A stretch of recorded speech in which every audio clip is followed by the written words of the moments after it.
নমস্কাৰ বন্ধুসকল আৰবি আসামিজৰ এটা নতুন ভিডিঅলৈ আপোনালোক সকলোকে স্বাগতম জনাইছো আৰু আজিৰ ভিডিঅটো অলপ মানে বেলেগ সময়ত লৈ অহাৰ নিচিনা হৈছে আজিৰ ভিডিঅটো লৈ অহাৰ এটা বিশেষ কাৰণ আছে সেই কাৰণটো কি প্ৰথমতে জানিলো আহক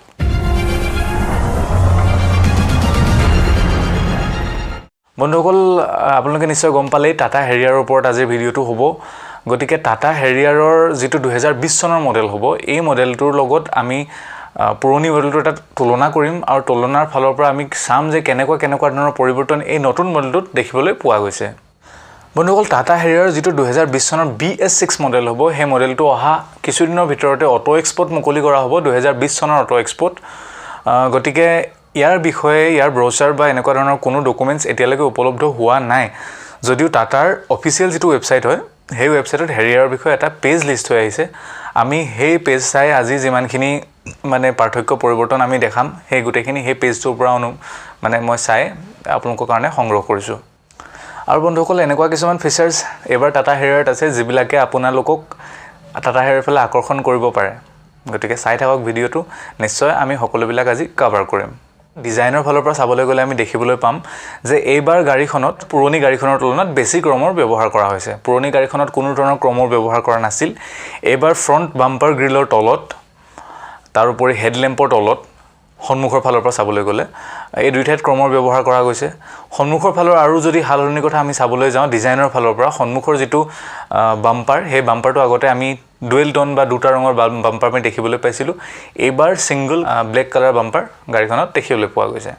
দুটা আমি মুখ্য হালনি দেখিবলৈ পাম সাইড প্ৰফাইলৰ ফালৰ পৰা প্ৰথমটো হৈছে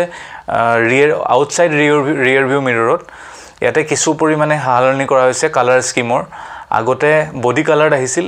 আধা আৰু এতিয়া সম্পূৰ্ণ পিয়ানো ব্ল্যাক কালাৰৰ হৈতে ORVM খন দেখা পোৱা গৈছে আৰু তাৰ উপৰিও আপোনালোকে এলয় হুইলৰ ফালে যদি ধ্যান দিয়ে তেনহলে দেখিবলৈ পাব যে চকাকেটা এবাৰ ডায়মণ্ড কাট এলয় হুইলছৰ হৈতে আহিছে গতিকে দেখিবলৈ অত্যন্ত ধুনিয়া হৈছে আৰু গাড়ীখনৰ লগত অত্যন্ত মেচিং হৈছে আৰু বন্ধুসকল আমি যদি ৰিয়াৰ প্ৰফাইলৰ ফালৰ পৰা চাবলৈ যাওঁ তেনেহলে দেখিবলৈ পাম যে আগতে আগফালে যেনেকৈ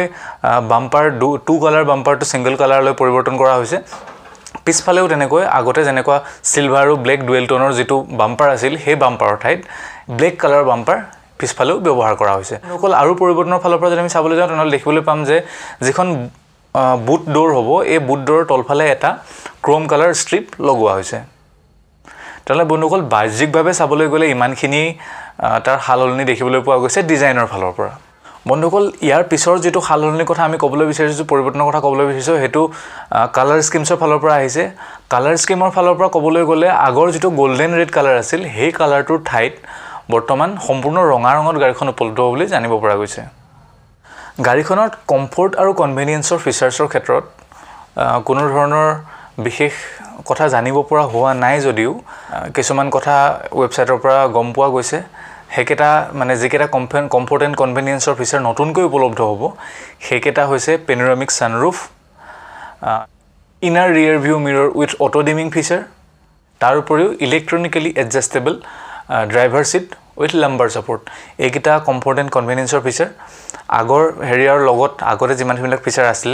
তাৰ উপৰিও এইকেইটা উপলব্ধ হ'ব বুলি জানিব পৰা গৈছে বন্ধুসকল আটাইতকৈ বেছি ডাঙৰ হালনিটো হৈছে ইঞ্জিনৰ ফালৰ পৰা যদি আমি চাবলৈ যাওঁ তেনেহলে ইঞ্জিনটোৰ কেপাসিটি সমান আছে যে দুইটা 2 লিটাৰ ইঞ্জিনেই হয় কিন্তু BS4 ৰ পৰা BS6 লৈ ইঞ্জিনটো উন্নীতকৰণ কৰা হৈছে তাৰ উপৰিও আগৰ হেৰিয়াৰখনে যেনেকৈ 140 BSP ক্ষমতাহে কেৱল উৎপন্ন কৰিব পাৰিছিল এতিয়া হে একেটা ইঞ্জিনৰ হৈতে টাটাই 170 BSP পাৱাৰৰ হৈতে গাড়ীখন লঞ্চ কৰিব যিখন 2020 চনৰ হেৰিয়াৰ হ'ব হেখন আৰু ইয়াৰ উপৰিও যেটো টৰ্ক ফিগাৰ হে টৰ্ক ফিগাৰটো সম্পূৰ্ণ একে আছে কোনো ধৰণৰ হালহলনি হোৱা নাই আৰু এবিলাক যেতিয়া ইঞ্জিনৰ স্পেসিফিকেশনস কিছু পৰিমাণে চেঞ্জ হৈছে গতিকে মাইলেজত প্ৰভাৱ পৰাটো নিশ্চিত কিছু পৰিমাণে মাইলেজ কম বেছি হ'ব পাৰে কোনো ধৰণৰ অফিচিয়েল ক্লেইম মাইলেজৰ ক্ষেত্ৰত অহা নাই যদিও 15 পৰা 16 কিলোমিটাৰ প্ৰতি লিটাৰ এনেকুৱা ধৰণৰ মাইলেজ পোৱাৰ যথেষ্ট সম্ভাৱনা আছে বন্ধুসকল ইয়াৰ উপৰিও ট্ৰান্সমিশনত হালনি কৰা দেখা পোৱা গৈছে আগতে বহুত লোকে কমপ্লেইন কৰিছিল যে টাটা হেৰিয়াৰৰ কোনো অটোমেটিক মডেল এভেইলেবল নহয় কিন্তু এবাৰ টাটা হেৰিয়াৰে এটা ফুললি অটোমেটিক মডেল লৈ আহিছে গাড়ীখন টৰ্ক কনভাৰ্টাৰ অটোমেটিক সিস্টেমত চলিব গতিকে আপোনালোকে যদি টাটা হেৰিয়াৰ অটোমেটিক ল'ব বিচাৰে তেনেহ'লে তাৰ সুবিধাও আপোনালোকে এইবাৰ নিশ্চয় পাব পাৰিব সুৰক্ষা ফালৰ পৰা চাবলৈ গ'লে যিখন পুৰণি টাটা হেৰিয়াৰ আছিল সেইখনত dual airbag dual front airbag ABS with EBD এইবিলাক সকলো মানে ভেৰিয়েণ্টতে প্ৰতিটো ভেৰিয়েণ্টতে এজ ষ্টেণ্ডাৰ্ড পোৱা গৈছিল কিন্তু এতিয়া আশা কৰা গৈছে যে ইয়াতকৈ বেছি ফিচাৰ্ছ পাব পৰা যাব কাৰণ আমি কিছুদিনৰ আগতে মই আপোনালোকক ভিডিঅ' দিছিলোঁ এটা নেক্সনৰ বিষয়ে সেই ভিডিঅ'টো মই তলত লিংক দি দিম সেইটো আপোনালোকে চাব পাৰিব নেক্সনৰ বিষয়ে ভিডিঅ'টো আপোনালোকে নিশ্চয় দেখিবলৈ পালে যে কিছুমান ফিচাৰ্ছ যেনে electronic stability program roll over mitigation এনেকুৱা ধৰণৰ ফিচাৰ্ছবিলাক টাটা নেক্সনত ষ্টেণ্ডাৰ্ড দিয়া গৈছে গতিকে আমি আশা কৰিব পাৰোঁ যে টাটা হেৰিয়াৰটো সেই যিমানবিলাক ফিচাৰ্ছ টাটা নেক্সনত ষ্টেণ্ডাৰ্ড কৰি দিয়া হৈছে গোটেইবিলাক ফিচাৰ্ছ সেফটি ফিচাৰ্ছৰ কথা কৈছোঁ টাটা হেৰিয়াৰটো উপলব্ধ হ'ব কাৰণ টাটা নেক্সনতকৈ টাটা হেৰিয়াৰ ৰেঞ্জ কিছু পৰিমাণে বেছি গতিকে বন্ধুসকল গাড়ীখন সুৰক্ষাৰ ক্ষেত্ৰতো যথেষ্ট ভাল হ'ব বুলি আশা কৰা গৈছে আৰু বন্ধুসকল একেবাৰে শেষত আহিছোঁ ইণ্টেৰিয়ৰৰ ফাললৈ আচলতে গাড়ীখনৰ ইণ্টেৰিয়ৰত কোনো ধৰণৰ বিশেষ সালসলনি হোৱাৰ সম্ভাৱনা নাই তথাপিও আপোনালোকে ক'ব পাৰে যে যিখন পুৰণি হেৰিয়াৰ যিটো আমাৰ ইণ্টেৰিয়ৰ আছিল